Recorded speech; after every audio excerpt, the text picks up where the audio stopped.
السلام علیکم دوستو، welcome to astrology info channel. آپ کا ہفتہ کیسا رہے گا؟ 13 سے 19 فروری۔ تو شروع کرتے ہیں ایکویریس یعنی برج دلو سے۔ یہ کاروباری ہفتہ سب آپ کے بارے میں ہی ہوگا۔ اگر آپ اپنے کیریئر میں ایک اہم تبدیلی لانا چاہتے ہیں تو آپ 13 فروری بروز پیر ایسا کرنے کا سوچیں گے، جب برج عقرب میں آخری سہمائی کے چاند ہوں۔ آخری سہمائی کا چاند اس بات پر توجہ مرکوز کرنے کے لیے آپ کے لیے ایک کائناتی اشارہ ہوگا کہ آپ کیا حاصل کرنا چاہتے ہیں اور آپ اپنے پیشہ ورانہ میدان میں کسی طرح نمائندگی کرنا چاہتے ہیں۔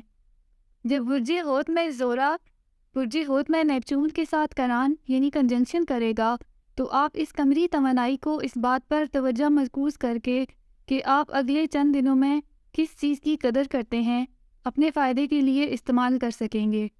یہ کران آپ کو ایسے مواقع پر توجہ مرکوز کرنے کی ترغیب دے سکتا ہے جو آپ کو پیشہ ورانہ اور مالی طور پر محفوظ محسوس کرنے میں مدد کریں گے، لیکن آپ کو اس بارے میں سوچنا شروع کرنا پڑے گا کہ بروز جمعرات 16 فروری کو آپ اپنے برج میں عطارد کے برج عقرب میں کیتو اور برج ثور میں راہو کے ساتھ تربیع کے دوران کس چیز پر توجہ دینا ہوگی۔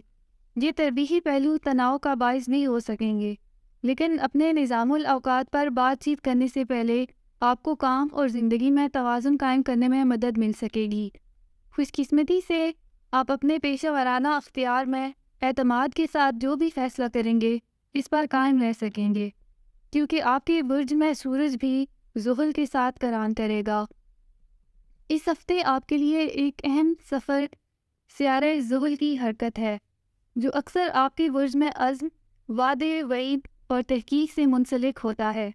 یہ توانائی آپ کو استحکام بخشے گی اور آپ کو ایک نئی سطح پر کھڑا کر دے گی۔ اس کا یہ مطلب بھی ہو سکتا ہے کہ آپ کا برج طویل مدتی تعلقات میں رہنے کی ضرورت کو محسوس کرے گا، جو کہ آپ کو ذہنی، طبعی اور روحانی سہارا مہیا کرے گا۔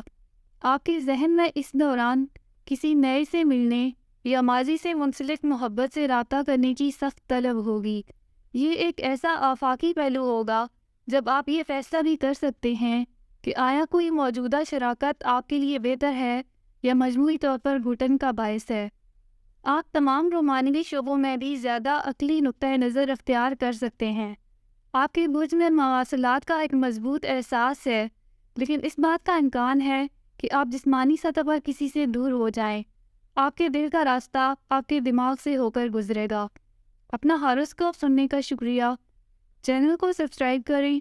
ویڈیو پسند آئے تو لائک ضرور کریں۔